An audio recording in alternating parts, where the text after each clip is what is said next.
Success in life. Now it's time to leave your legacy. Right here on the Leadership Voice.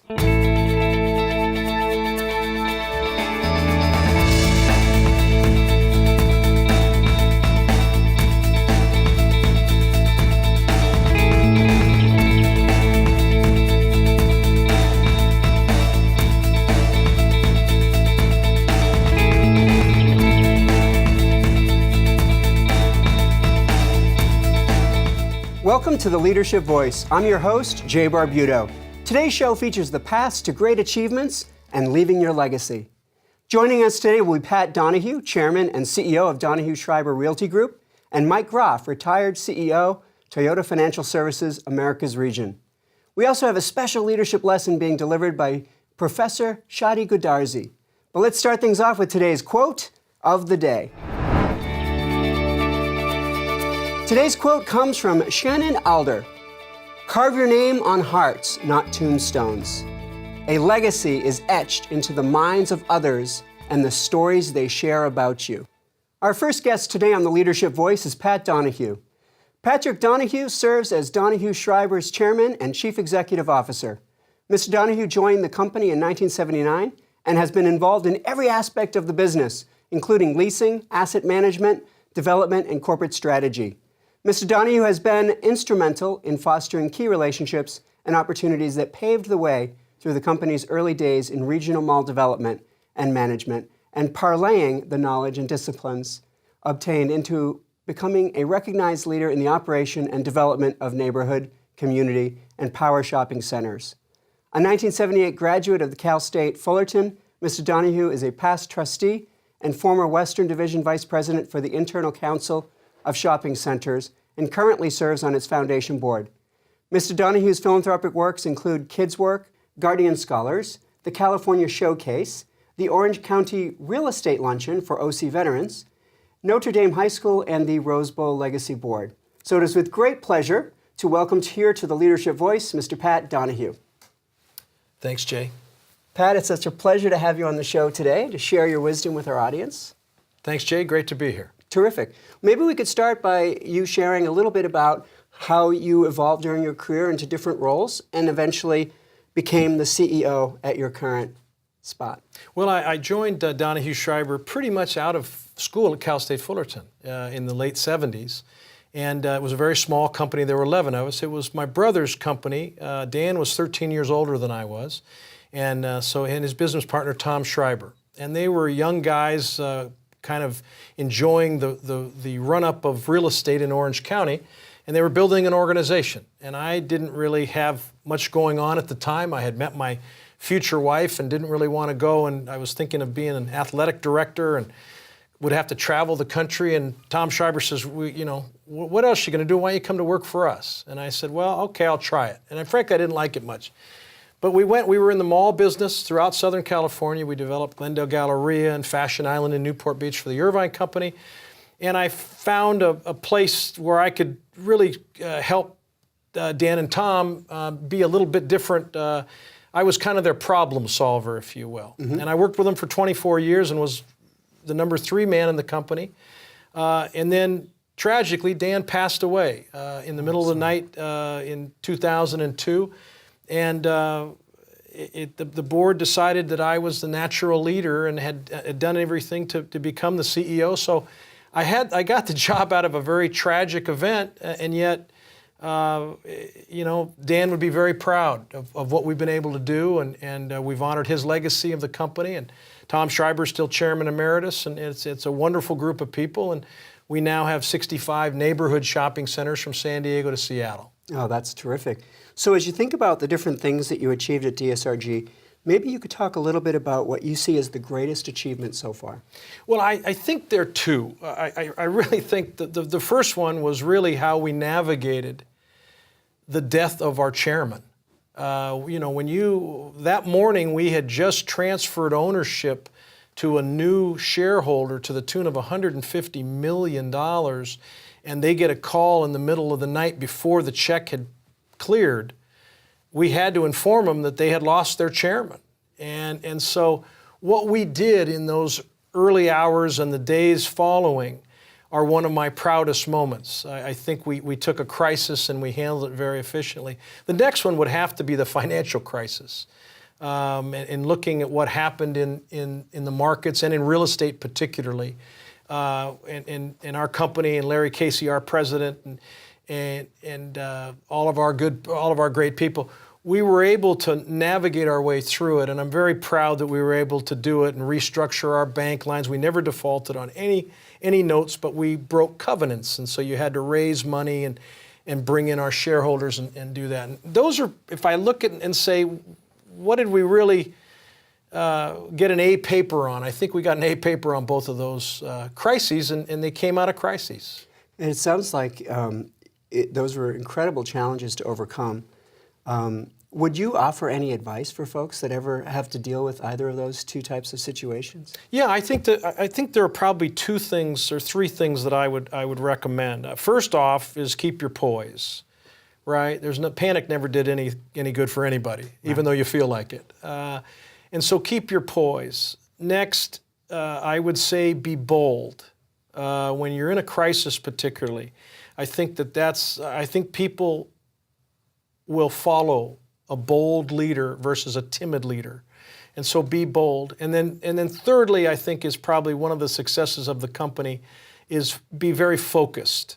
Don't let the noise get into your decision process and really understand exactly what it is you're trying to do and try and keep out that noise. No, that's great advice. That's great advice. Now, I know your company gets very involved in the community and gives back and tries to make a difference. Could you talk a little bit about what inspires you to give back?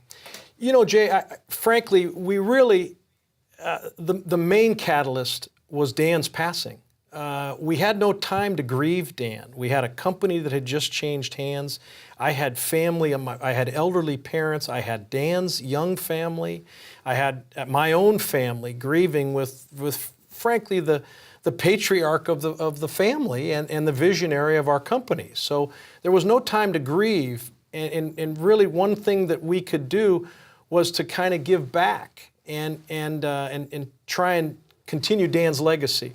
So that was probably the catalyst. The real thing I think that gave me a business direction on it, I heard Jack Welch speak. Jack was the kind of the quintessential CEO in my growing up in business with General Electric. And he was a tough Irish Catholic guy from Boston, right? And I heard him talk, and Jack said, you know, only successful companies can give back to their communities. And it was like one of those moments. I don't know what else Jack Welch said the rest of the hour and a half I listened to him, but I've never lost that little sound bite. And I took it as a challenge that, number one, I wanted to be the CEO of a successful company. I wanted to make sure that we hit all of the definitions of a successful company. And so we make it a point that that's one of our defining metrics of how we're doing. So we have been involved in giving back to the community. And frankly, not only is it great for the community, it's good business. We've made great relationships with the people. People like to do business with like-minded people. And everything we do with the charities that we're involved in, it's all with the same people that we call and say, hey, what about this? What about that? We started, KidWorks was right after Dan's death in Santa Ana. And we've started the Orange County Community Foundation along with the Orange County Real Estate Group, now has the Veterans Luncheon. And that was our company executive team underwrites the lunch. Our company's a sponsor, but it's really our executive team, individually. We underwrite the entire lunch to go, and we've raised about $2.4 million to give back to veterans organizations here in Orange County. Our fourth luncheon will come up here later in April. And I think that's terrific, and I think it really demonstrates how your organization is leaving a legacy. I think it's part of your culture. You know, it's part of your company culture, and I get all the credit for it. All the work goes for the people at Donahue Schriber that do all the work, whether it's with Guardian Scholars here or House of Hope at Christmas time and all the different things we're doing. Our people are actively involved. I just get all the credit. Yeah. Well, I think that people see the difference that's being made, and they attribute a lot of great things to your organization. Well, I hope so, and we're thrilled to be able to give back and try and make a little bit of a difference here in Orange County. You know, a lot of organizations are giving back more and more and more, and we're seeing maybe it's a shift, maybe it's just a change of times, but more and more organizations are starting to really give back and try to make a difference in the community. Why do you suppose it is that so many high achievers are really starting to think about giving back and leaving a legacy? You know, I think there is a social consciousness that has come, or a social conscience that has come in. And I think most of these people that are doing it many of them are, whether they're tech, they're business people. And I think that they realize that the private sector has to play a role in this versus just leaving it to the government to solve all these problems. I think all of us, many of us feel that way, that, hey, the government, that's fine, but these are insurmountable problems that take not only money, but they take different kinds of thinking and getting rid of bureaucracies and new creative ideas. And so I think you're seeing that people are saying there's a lot of opportunity here. We're amazed at what has gone on in 3 years of funding in Orange County on just the veterans services in Orange County and what we've been able to do as the public sector with existing veterans organizations. We're shocked at the services and the improvement of the services. A lot of work to do, but we're amazed at what we've been able to do as a group of people said, hey, we got an idea, let's come to lunch. We're going to raise $800,000 at a lunch, and we're going to put that money back in to these organizations, one of whom is at Cal State Fullerton and their veterans program right here who are doing a great job. So I think we have time for one more question.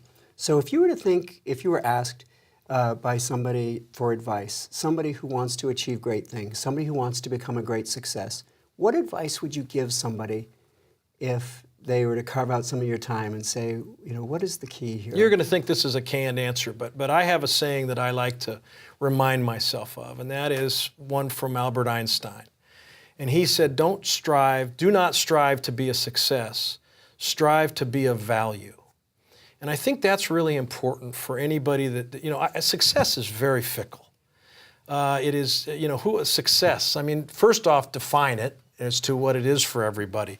But then you look at and you talk to people that may fit your definition, and all of them will say, well, I hit the market right, my timing was right, oh, was I lucky, all that. It's fickle. It's fickle. I don't think that's where you start. I think you start, though, I think there is some value in Einstein's words where he says, be of value, right? That's how you're going to be a success. When somebody comes and says, hey, that's the person I want to follow. Why do I want that? Well, that person's valuable to our organization.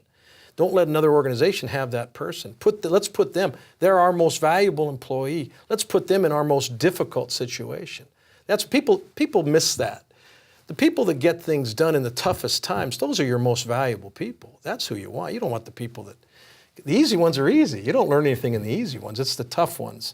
But I think that would be the advice I'd have. Don't worry about all the trappings and making money. That all comes. And I know it sounds very strange and people don't believe that. I heard the same thing at 25 years old. Oh, really? How does that? But frankly, it's true. I've never gone and said, I want to make $1 million tomorrow. There are people that do that.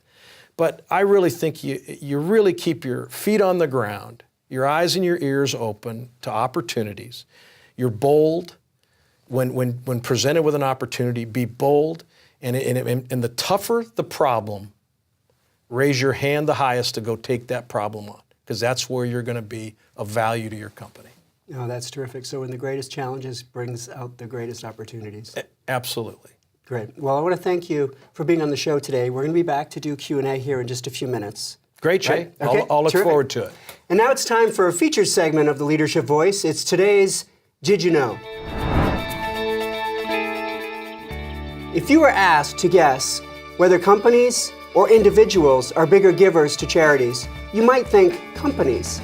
But a recent study found that corporations only accounted for 5% of annual giving in the USA, with foundations tripling that at 15%. But the overwhelming majority of donations come directly from individuals at a rate of 72% of total giving in the US.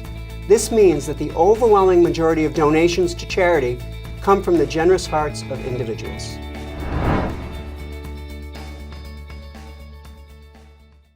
It's now time for today's Leadership Countdown.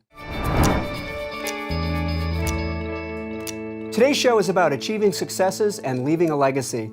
So today's Leadership Countdown comes from Forbes.com. We bring you the 5 most generous people in America. Number 5 is Michael Bloomberg. Number 4, George Soros. Number 3 is Paul Allen. The number 2 most generous person in America is William Dietrich. And the number 1 most generous person in America is Margaret Cargill. Please stick around. We have Mike Groff in the studio, and we'll be right back after this commercial break.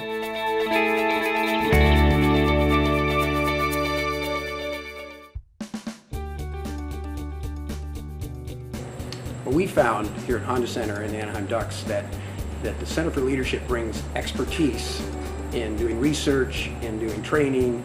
The faculty that has come and given the training to our employees does all the research themselves. They're not pulling this information off the shelf.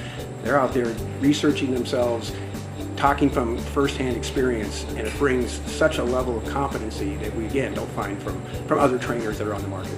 Well, simply put, is what really differentiates and distinguishes Fullerton and the Center for Leadership really is your expertise.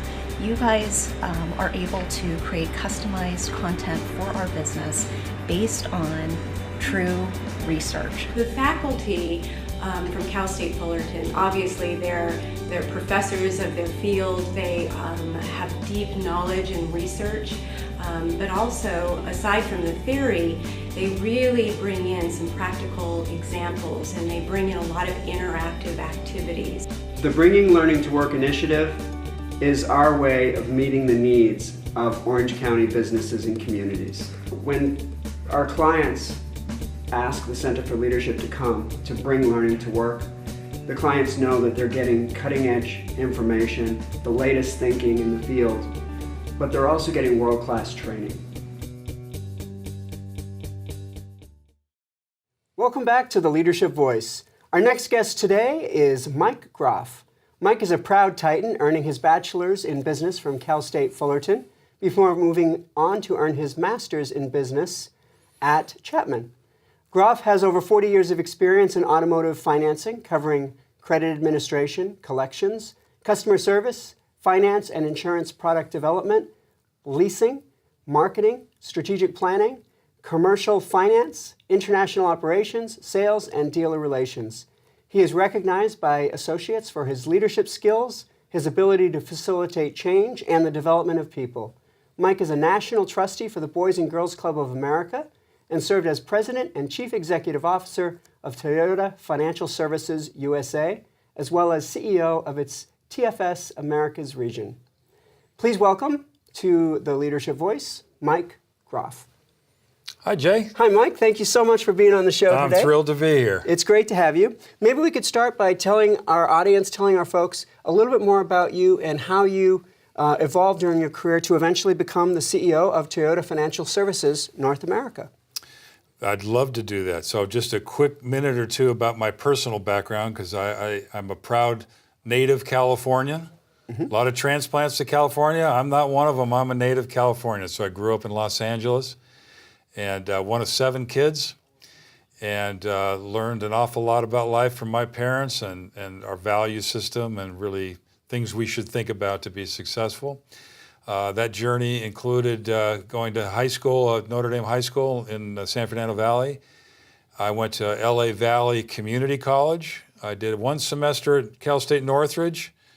And then my friends called and said, we're going to go to Fullerton. You want to go with us? And so the 3 of us were roommates here in Orange County and all went to Fullerton. We're all Fullerton grads. While I was at Fullerton, I was actually a senior. My brother helped me get a part-time job at General Motors. It was General Motors Acceptance, the finance company of General Motors at the time. And really, it was just intended to be a part-time job, help me pay for my classes at Fullerton and pay for my school books. But as it turns out, I guess I did a pretty good job. A few months in, they offered me a full-time job. And I got a company car and pretty good pay and benefits, and I decided to do it. So I extended my Fullerton life by 1 year so that I could squeeze in my last half a dozen classes or so. I stayed at GMAC for 7 years. and worked in 3 different offices there, kind of learned the fundamentals of the automobile finance business. And along the way, I got a call from a headhunter.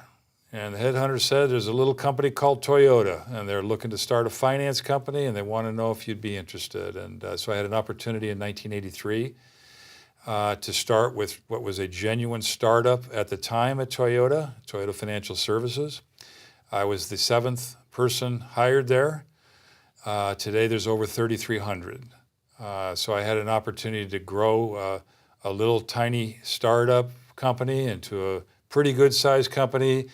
And when I left this past November, it was the largest auto finance company in America with over $120 billion in automotive assets. So that's the shortest version there of a wonderful career over 40 years in the automobile finance business. You know, see, what's great about that story, though, is that you were at Toyota Financial Services from the very beginning, back when automobile companies were just starting to really create their own financial network.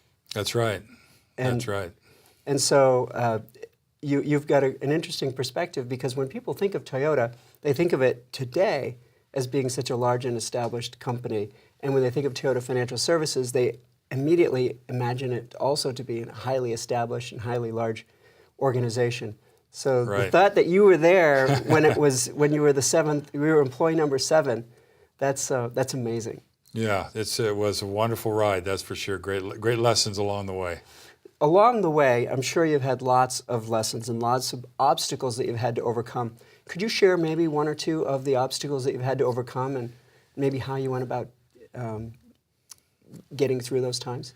Yeah, I think the discussion about obstacles is really important, because especially I think when people are listening to people that maybe they view as being very successful in whatever, whether they're business people or artists or actors, and think, wow, what a wonderful life they have. But everybody faces obstacles, and some of them can be personal. They may be health issues in a family or loss of family members, and I certainly went through that. I've lost both my parents along the way. That was very hard. I was very close to my parents. We have a very close family. And there's obstacles in the career itself. There's setbacks like not getting a job you were convinced you were going to get, and somebody else gets it.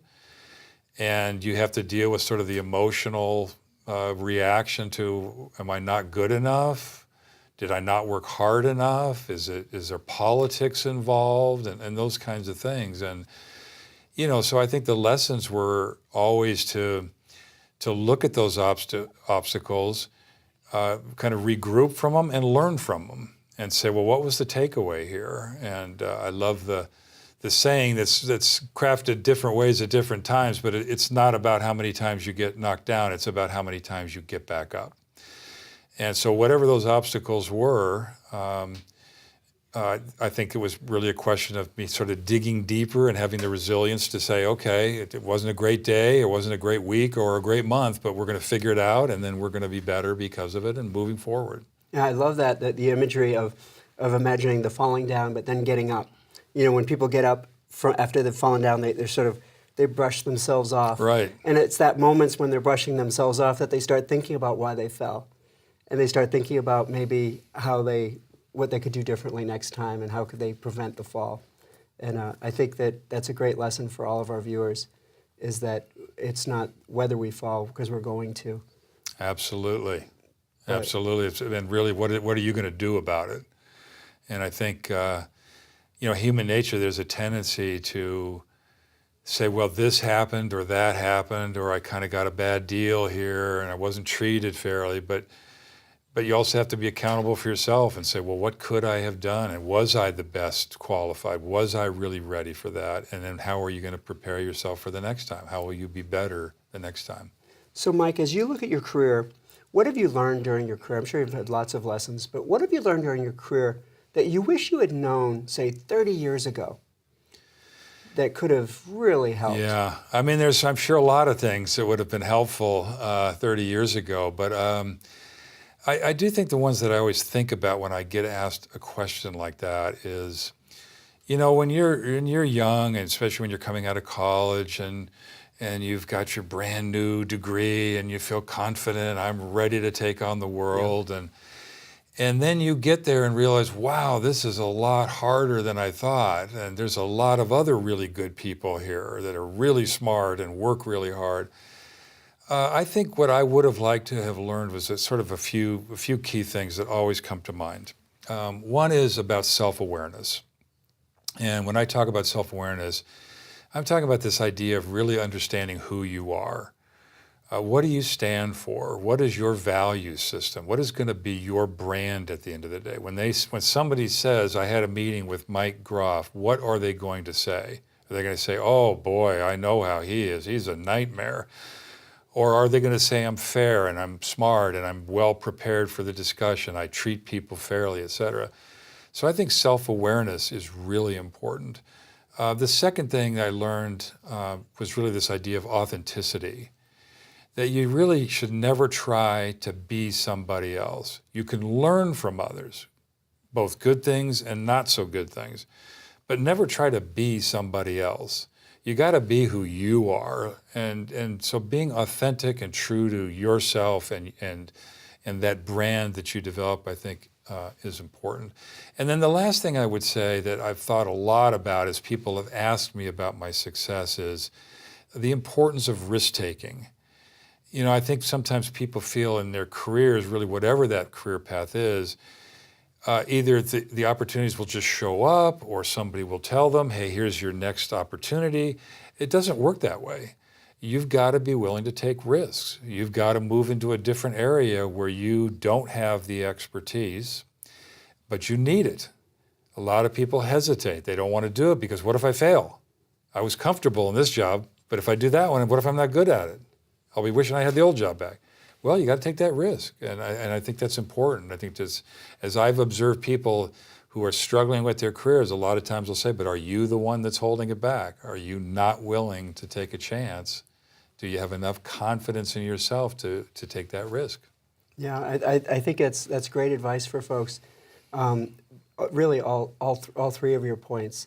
The importance of knowing who we are individually, the importance of being true to ourselves and being authentic, and also being ready and willing to take chances, willing to take a risk in life. I think those are three great points. Yeah, you know, Jay, I learned something along the way that I should have been smart enough to know sooner, but you asked about what would I have liked to know 30 years ago.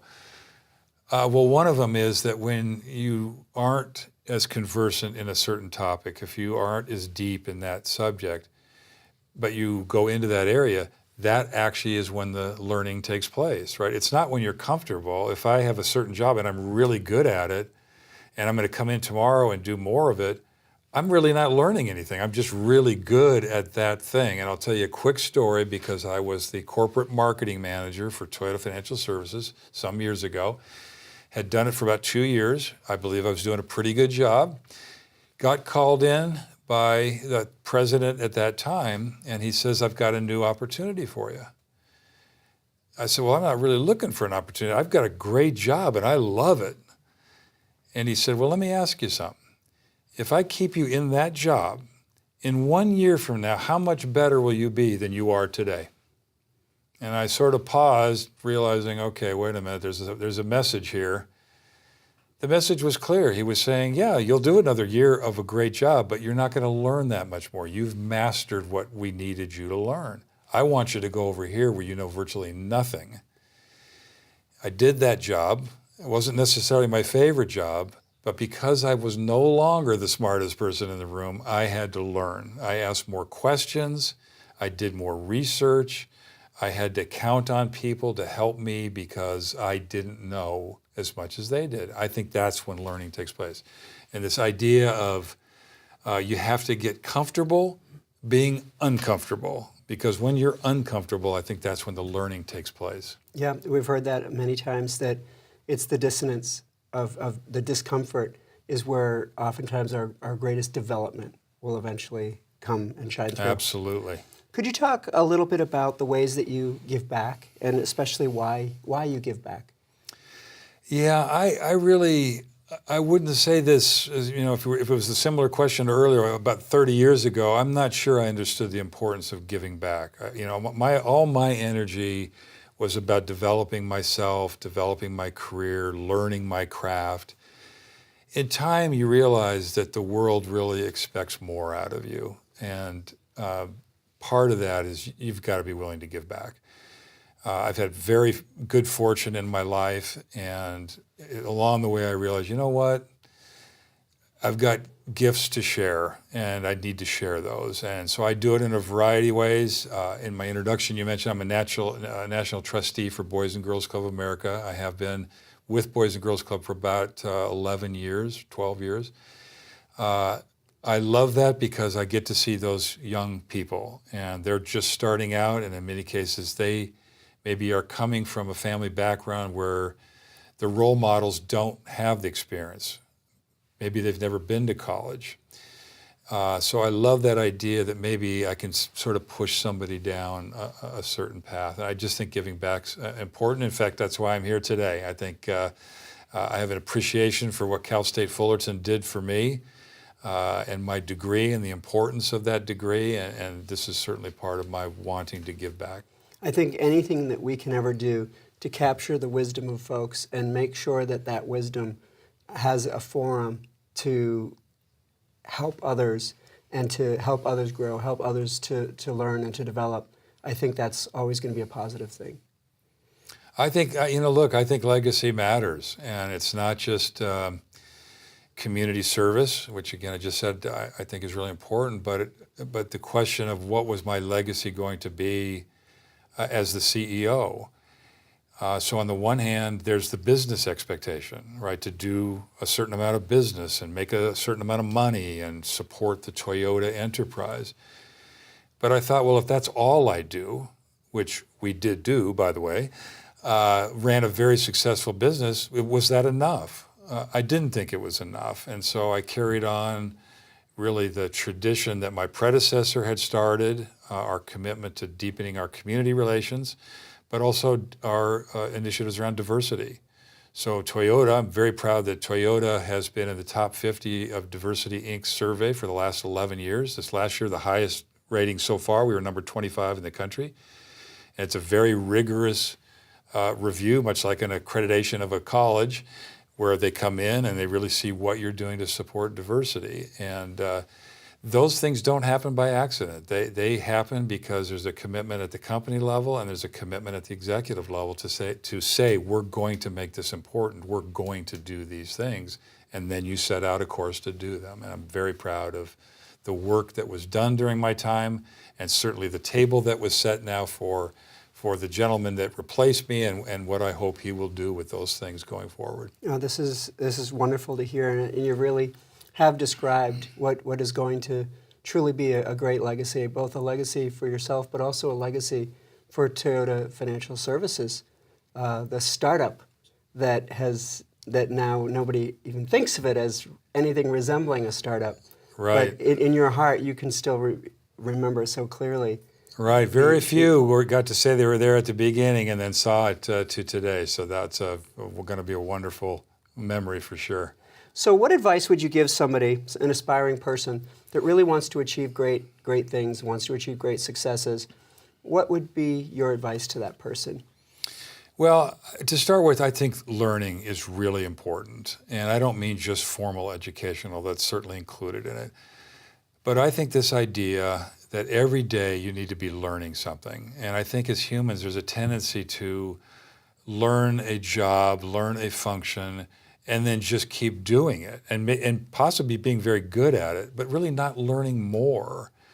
I think for people that are dreaming bigger, that want to do more, they have to be willing to learn more. And so I don't think you say, well, I got my diploma and it now hangs in a nice frame on the wall, I'm done with education. I don't think that at all. I think it's a lifelong pursuit. I'm still learning every day. And taking those learnings and then doing something with them. So that's really the first thing. And then the other thing is, I think the importance of building relationships, and sometimes we talk about it as relationships or networks or mentors, or sometimes I hear people saying you should have your personal board of directors. However you want to frame it, you don't go through life alone. You need people to support you, and one thing that really strikes me is the importance of feedback. And I've read a lot of articles about this, but humans aren't the greatest at feedback. We're not the greatest at giving it or receiving it. Why? Because we're defensive. I don't want to be told I'm not perfect, right? But that willingness to take feedback, and on the flip side, have people who you trust and who trust you who are willing to say, you know, Mike, that was not your finest presentation today. Let me tell you what I think you should have done. And then on the receiving end, to be able, instead of defending myself, saying, okay, let me hear what you have to say. What could I have done? I think that's how you grow. You do some soul searching, you come back and say, okay, I'm not going to defend it, I'm not going to ignore it, I'm going to take it willingly, and I'm going to grow because of it. I mean, I think for younger people, they have to really accept they don't know everything. And there's lots to learn, and find people that will help you with that, mentor you, give you guidance, give you feedback.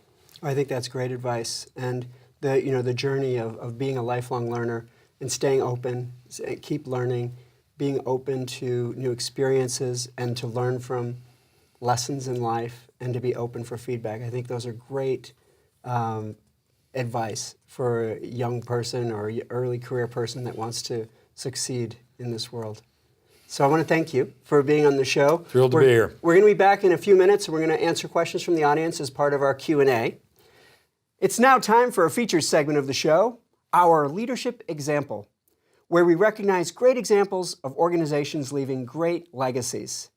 Today we bring you the 20 largest endowments and foundations in the United States.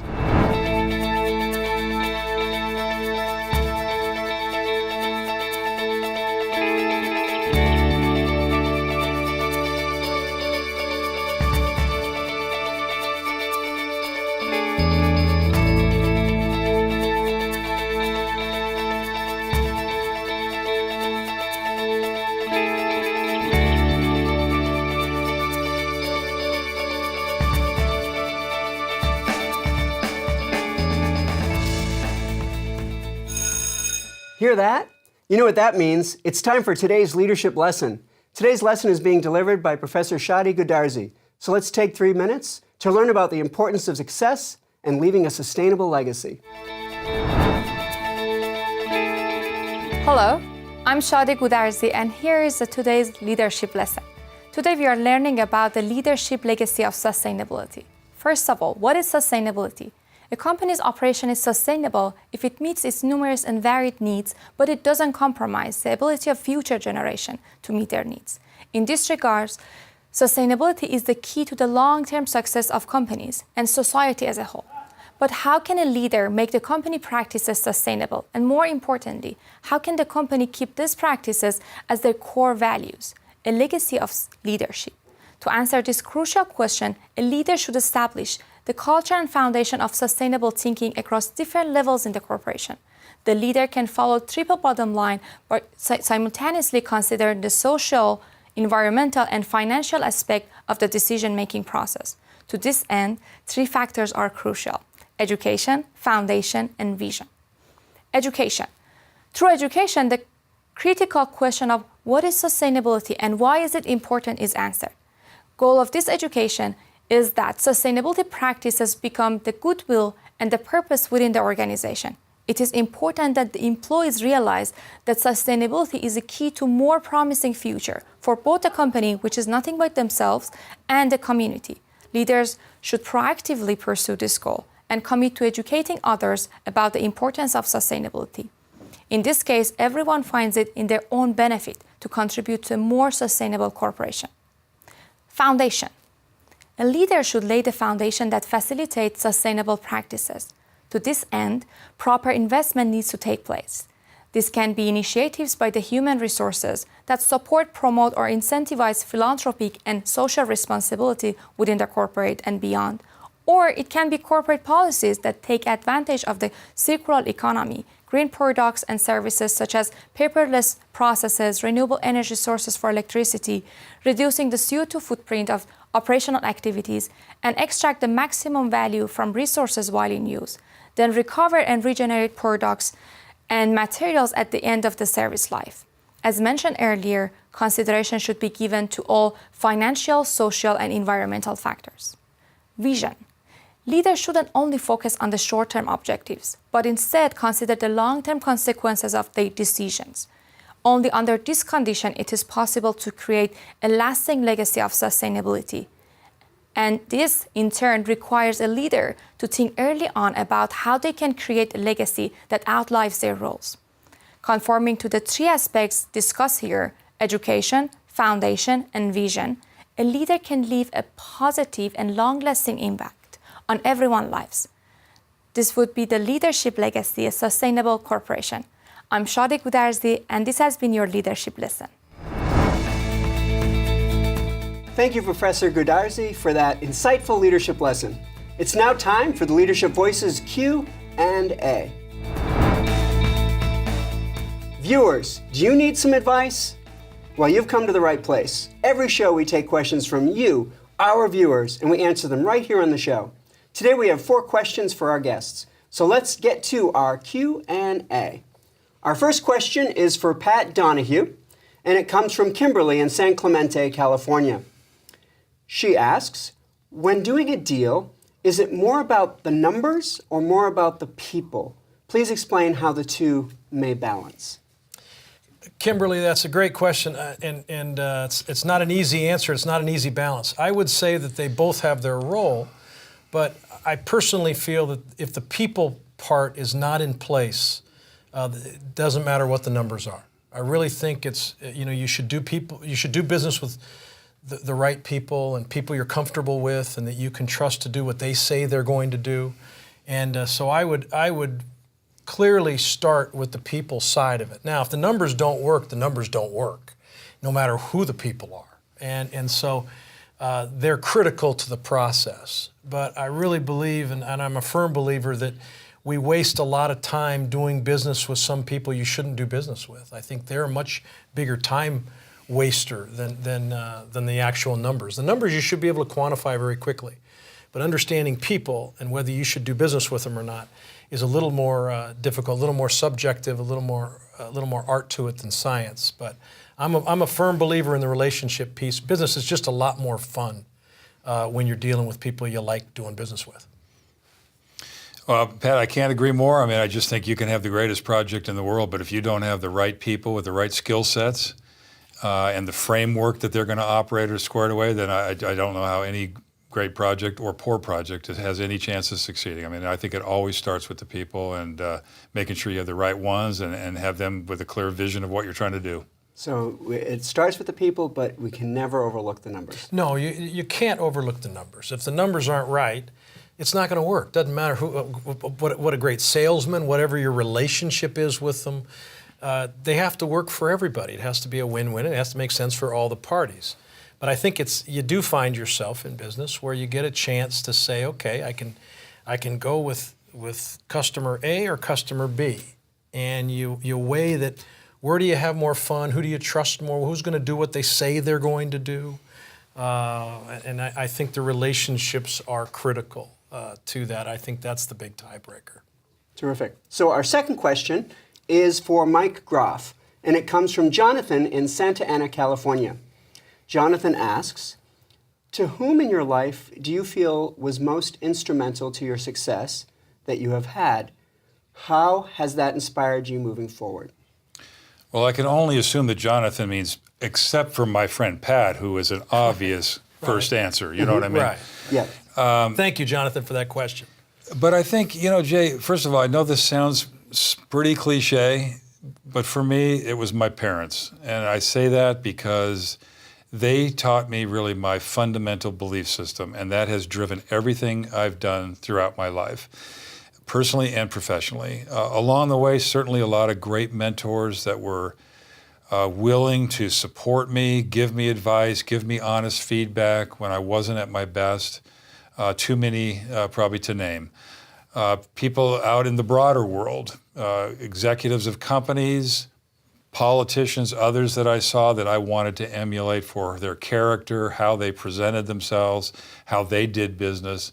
But really, I would still say it goes back to the fundamentals my parents taught me, which was really about the importance of being a good person and having integrity, the importance of hard work, and certainly this idea that education is fundamental in every respect, that you have to constantly be learning, and that education is something that gives you a much better chance to succeed in life. Yeah, I'd have to, if I could just chime in, I'd have to agree. My mom and dad really set the tenor of those principles and those fundamentals, that foundation that you're with. My dad was a family doctor, and so and 5 boys, and nobody's a doctor, right? And Dad was not a businessman, and most of the boys ended up being businessmen. So I think all of us had a little bit of a mentor along the way. I was very, very fortunate that my future wife, my father-in-law, was an outstanding business person, Tom Kemp, and Tom was the president and CEO of Coca-Cola Bottling of Los Angeles. And Tom was a wealth of resource for me in my early career. We would sit on the beach and I would actually tell him what was going on, and he loved helping me navigate that space and challenging me. And from a business standpoint, I would have to say Tom Kemp was an invaluable resource to me, along with my parents, but then in business, obviously Dan and Tom. But Tom Kemp was a real blessing to my business career. Dan and Tom didn't even know it. I was so much smarter on Mondays after the weekend of sitting on the beach with Tom Kemp when I would go into meetings, because he would prep me and tell me how to do it. And this guy was a top executive like a Mike Groff, and I'm 25 years old, having a mentor like that. It was invaluable. That's wonderful. And does that inspire you to give back as well and to mentor others? Absolutely, and I'm sure Pat's going to say the same thing, but particularly as you gain wisdom with age, you not only appreciate the life you've had and how people helped you, so you have a desire to help others, but it also is a lot of fun. I mean, there's great enjoyment that I take in sponsoring and mentoring younger people who are on their journey and wondering if someday they're not going to be the CEO, and did in some small way were my fingerprints there, to help them on that journey. Absolutely. Terrific. Well, our third question is for Pat Donahue, and it comes from Finn in Temecula, California. Finn asks, how do you bring people together for large-scale projects? I think you do a lot better when you put your best people on your best projects. I think there's more value in your best projects. But bringing them together is really, we have a formula that it's about communication. We spend a lot of time, and it's a set communication. It's every 2 weeks we put everybody involved in a conference room with an agenda, and we go through so that everybody walks out of that room knowing what the plan is, exactly what is it are we trying to do. And I think because people create a lot of the issues. The business isn't that complicated. It's people that come in and they don't track. They have their own agendas. They got all these different things going on. And the CEO's role is really to keep all that going and make sure everyone is tracking. One of the things that I do, I am a fairly good listener. So in meetings particularly, I can see where things are going and if people are tracking with where the direction is. So it's really about bringing the right team together, like anything else, but then communicating with that team, making decisions, making sure they're decisive, and we go and make sure that everyone knows when you walk out, and in 2 weeks you better be ready. And I don't want to hear the dog ate your homework, right? If you had homework, you got to come in and you got to deliver. And it creates a very positive peer pressure environment. Nobody wants to disappoint their teammates. And so it's kind of creating that team atmosphere. And so far for Donahue Schriber, it's been a successful model. And I would just echo that. I think that this idea of sort of project management is a lot of times underestimated. Somebody says, oh, we want to do such and such. Okay, well, I think we'll get Jane and we'll get Bill and we'll figure it out.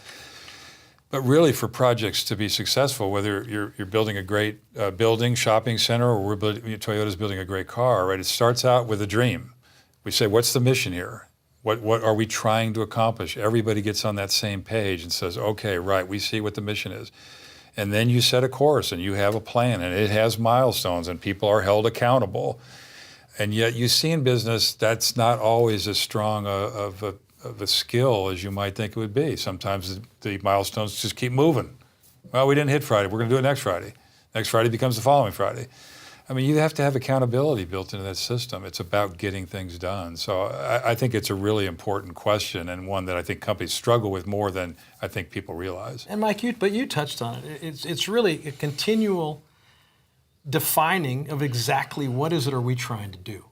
Because you get two people in the room, they may not be on exactly the same page. You now put 20 people in the room, the chances of everybody being on the same page are minimal, right? So it's really a constant redefinition of hey, what are we doing? Who's doing what to whom? And when's it going to be done? Like he said, making things accountable. But I really think, I always go back to Mac McAllister at Donahue Savings, who was one of the guys we used to do business with, and he was a great old businessman. And one day in a meeting, somebody made a long presentation, and he said, "Gentlemen, exactly what is it you're trying to do here?" And they said, "We want you to buy this credit business." He said, "Then why didn't you say so, right? Just tell us what we're going to do and go." People complicate everything. You know, they complicate everything. Just go, it's simple. Just go do it. And let's go decide. And I'm not saying they complicate it on purpose. They just complicate it by human nature.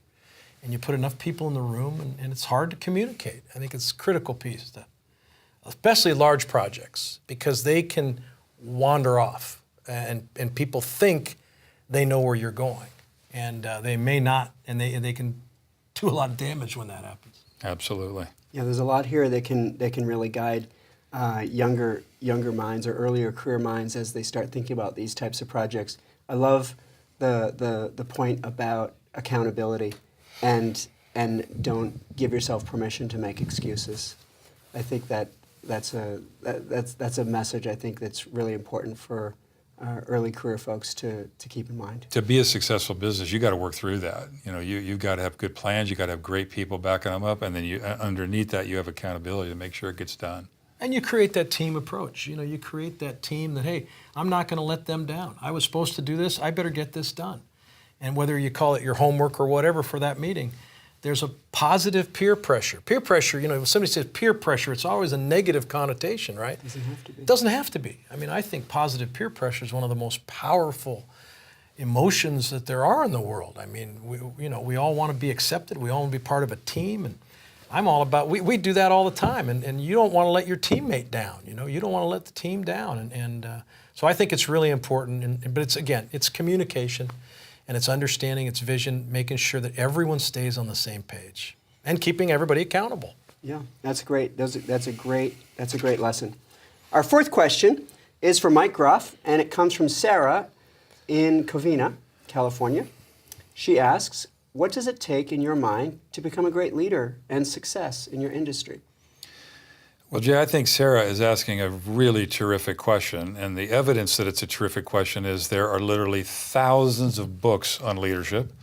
There are courses at Cal State Fullerton and every other university. Mm-hmm. There's the Center of Leadership that we're with today. Yes. Leadership is a very complicated topic, and yet when you really distill it down, I think of leadership as influencing, and influencing means the ability to move things forward. And can you get people to follow your lead or our lead if it's a group effort? And I think people think, well, that is the CEO's job or it's an executive's job. But I think back in my career and realized, you know, my leadership traits were showing all along the way. If you're in a meeting and people are wrestling with... Our fourth question is for Mike Groff, and it comes from Sarah in Covina, California. She asks, "What does it take in your mind to become a great leader and success in your industry?" Well, Jay, I think Sarah is asking a really terrific question, and the evidence that it's a terrific question is there are literally thousands of books on leadership.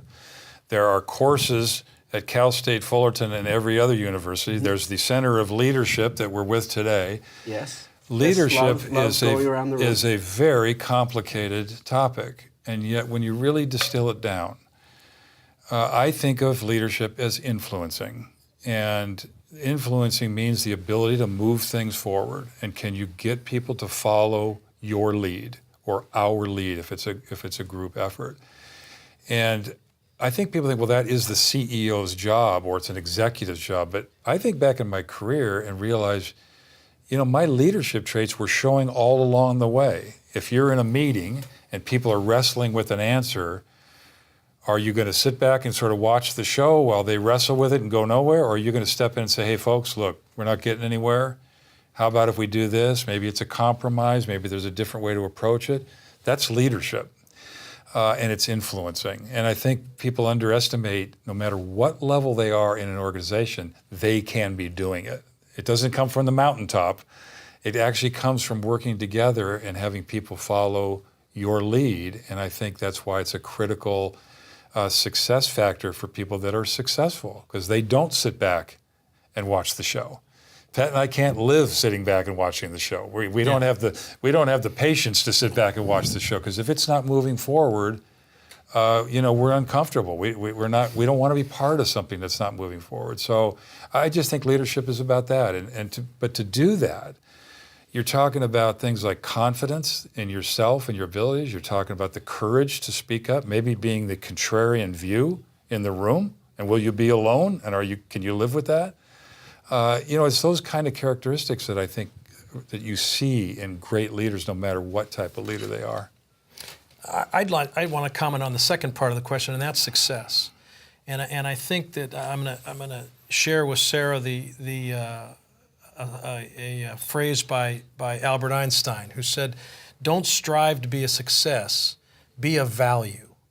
And I think those are very important words. Success is very fickle.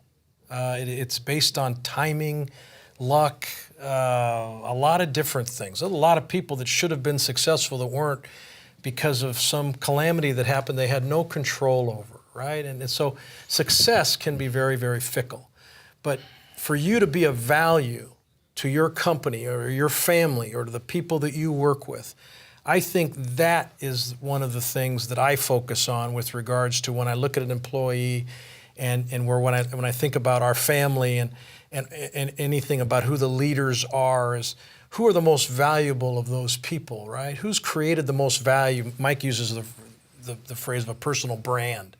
Who has that most valuable brand? Who do you want to follow in that? I think it has a lot to do with the leadership piece. But I would encourage you, don't worry about success. Mike and I never could have drawn up that we would be sitting here in the roles that we have or had in 45, 55 years of our lifetime, and all of a sudden at 60 we found ourselves, or 55, we found ourselves in circumstances that frankly needed us.